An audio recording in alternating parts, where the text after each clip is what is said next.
Welcome to the GAMERamble video review for Stick It to the Man, narrated by me, DarkCloud. As always, the full text version of this review can be found on the GAMERamble website linked below. Please keep in mind that this review was originally published in 2013. The TLDR is that Stick It to the Man is a title that's so much fun to play that you don't want it to end. Everything from the visuals to the audio is in the class all by itself, and the superb humor is just icing on the cake.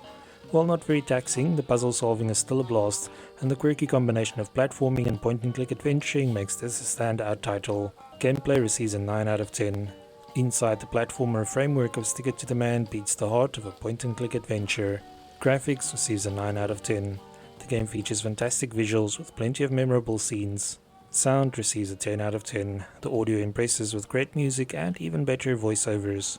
The overall score for Stick It to the Man is 9.3 out of 10. And now for the full review.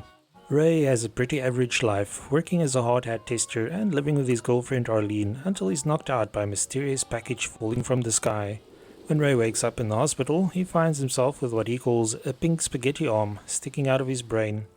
As his insurance doesn't cover the accident, the hospital throws him out, and Ray discovers that not only is he the only one who can see this new cerebral appendage, but that it grants him some pretty spectacular powers as well. At first glance, Stick It to the Man appears to be just another 2.5D platform title, albeit one with a very unique art direction, but after playing it for a while, it becomes clear that there is much more to it.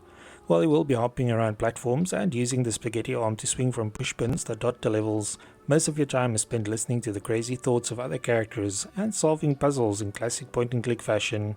Ray not only has the power to read minds, but can actually rip thoughts out of people's heads in the form of stickers and then use these to solve puzzles. Apart from literally ripping thoughts from people's heads and stuffing them into other people's heads, some items or objects in environments are also stickers.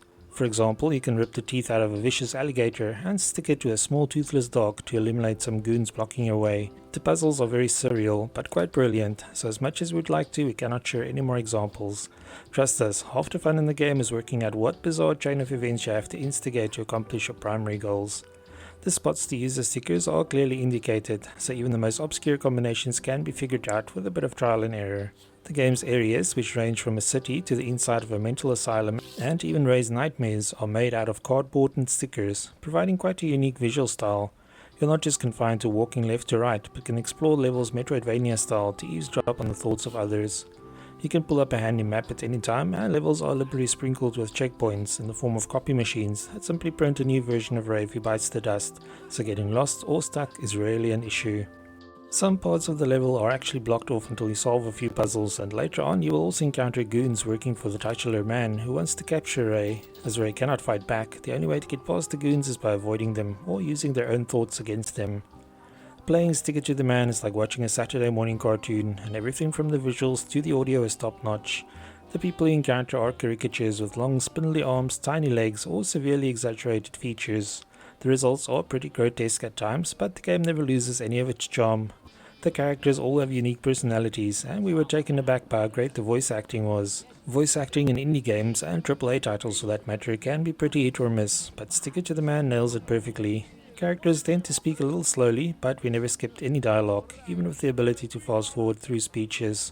The excellent use of audio extends to the music in the game, and from the unexpected crooning of Kenny Rogers on the title screen to the wonderfully jazzy soundtrack, you're in for a treat. The game world of Stick It to the Man is wonderfully surreal and filled with all kinds of bizarre characters, ranging from zombies and suicidal cabbies to mobsters, ghosts, skeletons and robots. Exploring levels to discover what kind of crazy thoughts you will hear next is loads of fun, and we found ourselves laughing out loud on more than a few occasions.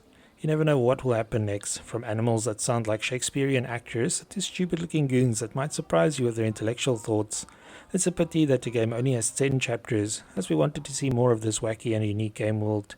You can replay chapters if you missed any achievements, but there are no secrets or collectibles to extend the longevity. Stick It to the Man is a madcap fusion of platforming and adventure gaming that combines the best of both worlds. The whole game is a big entertaining romp through one outlandish situation after the other, and should definitely not be missed. Thanks for joining me for this Stick It to the Man PC review.